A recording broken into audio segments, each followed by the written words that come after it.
duty. Chrissy, you're on tack holding. I'll be the master upholsterer. Jack, who had planned to spend his afternoon perfecting his chocolate mousse technique, looked at the sofa with deep suspicion. Jonna, this couch is a death trap. I sat on it yesterday, and I think I discovered a new planet between the springs. Stop complaining and give it a heave, Jonna commanded. They spent the next hour performing a high-stakes wrestling match with the furniture. Pull it tight, tight, Jonna yelled. Otherwise the springs won't hold. Jack was bent over the frame, his face red with effort. You know, it's a good thing we have a man living with us, he grunted, winking at Chrissy. Otherwise, you'd have to do the heavy work yourselves. Like making a sandwich. Jonna ignored him. Hammer, please. And tacks. Give me a whole handful. Jack decided to show off his professional skills. He dumped a handful of upholstery tacks into his mouth, clenching them between his teeth like a pirate with a cutlass. Jack, what are you doing? Chrissy gasped. You're going to swallow them. HMPH, HMPH, HMPH. Jack tried to explain, his cheeks bulging. He gestured toward the frame, attempting to hammer a tack while several others poked out of his lips. How can you talk so clearly with all those tacks in your mouth? Jonna asked, genuinely impressed by the absurdity. I'll get you some water, Chrissy offered, moving toward the kitchen. No water? Jonna shouted. The tacks will get rusty. Just let him finish the corner. The renovation was interrupted by the sudden appearance of Stanley Roper, who walked in without knocking, holding his jaw and looking like he'd just gone 10 rounds with a heavy bag. What's all that thumping going on up here? Stanley mumbled, his voice muffled by his hand. They're redecorating, aren't they? I already redecorated 3 years ago. Styles change, Stanley, Jonna said, not looking up from her hammering. Is your tooth still bothering you? Agony, Stanley groaned. The doctor said I was in perfect shape, but what does he know? He doesn't have a tooth that feels like a jackhammer is hitting it.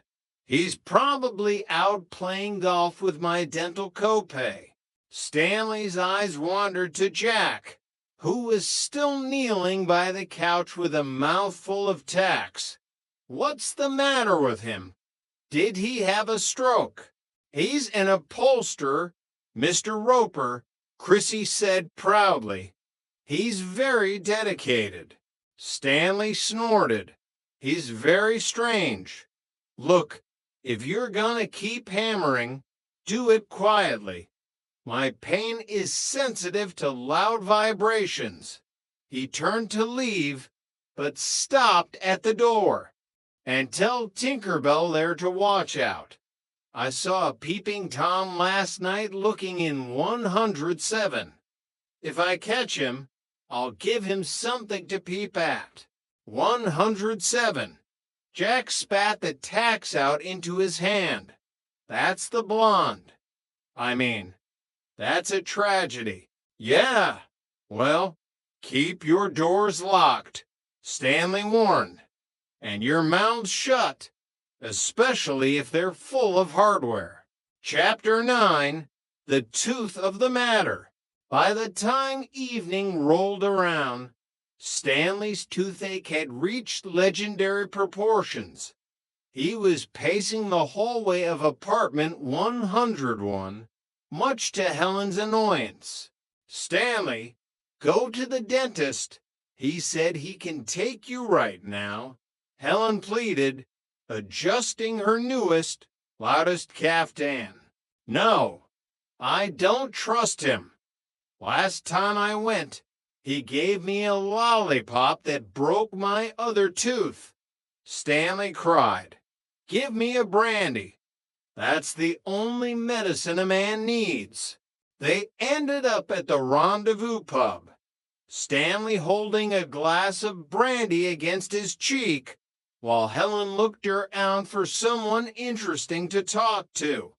The roommates were there too, hiding out from the wallpaper war that had erupted when Jeanne realized the new floral pattern didn't match the newly upholstered couch. Look at him, Jack whispered to the girls. He looks like he's trying to hatch an egg with his jaw. Suddenly, the Kong of the previous week, the giant bully who had been scared off by Jack's steel plate story, walked in. The pub went silent. He looked around, his eyes landing on Jack. Jack froze, his beer halfway to his mouth. Oh no, not again. But the giant didn't look angry. He looked terrified. He approached their table, walking with a strange, gingerly step. Hey, man, the giant said, his voice unusually soft. I heard about the plate and the grapefruit spoon. I just wanted to say, I'm sorry about the other night. No hard feelings. Jack, sensing a shift in the power dynamic, straightened his back.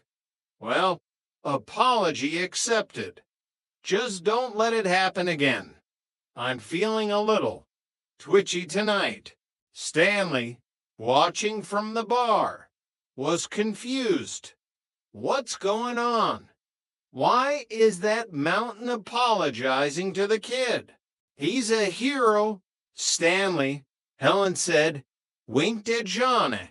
He's got a steel plate in his head, very dangerous. Stanley looked at Jack, then back at his brandy. A steel plate.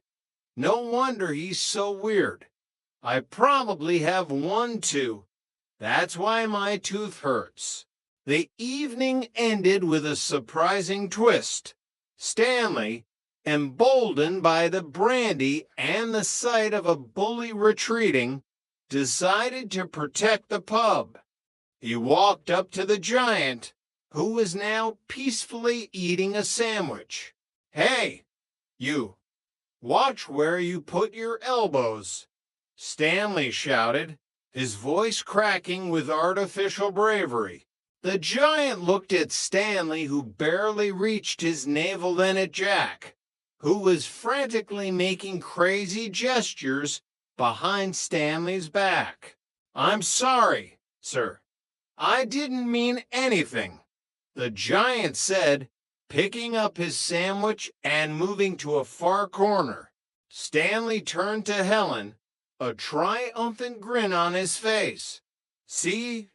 I still got it. Stood up to him eyeball to navel. He was shaking. Helen, shaking.